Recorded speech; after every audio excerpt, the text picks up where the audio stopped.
I'm Hal Diley of Snyder's Riders, and you're watching the 31 Days of Safety.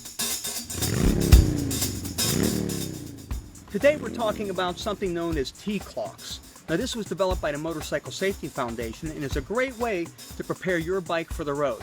So follow along and make sure you understand each of the letters and how it can affect your ride.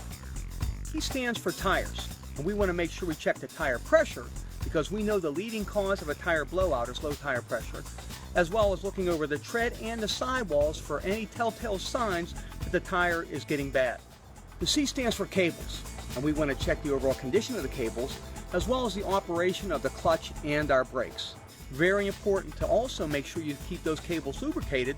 Check your owner's manual for service hints and instructions. L stands for lights. You want to make sure all your lights are in correct working order. That's your headlights, your high and low beams, your turn signals, and especially your brake lights. Because using your brake lights is a great way to let that traffic behind you know you're coming to a stop, or signaling them by flashing them when possible at a stop to attract attention. Now L also stands for battery. You want to make sure you check the cables on that battery, make sure they're clean and free of debris. Also, if you need to add any fluid to the battery, again, check your owner's manual for tips and methods. Now O stands for oil. Make sure you check that oil according to what you find again in your owner's manual.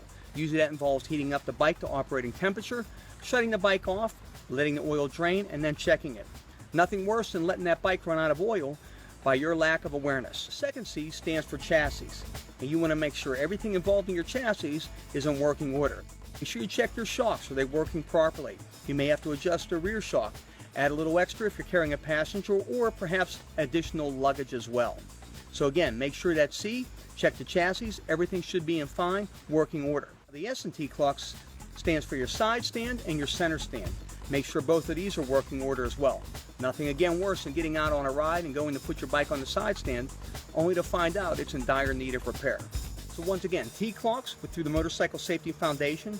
If you can't remember, go online, Google T-CLOCS, you'll find all the hints and tips there on what should be checked, and we always recommend that as an additional source of information.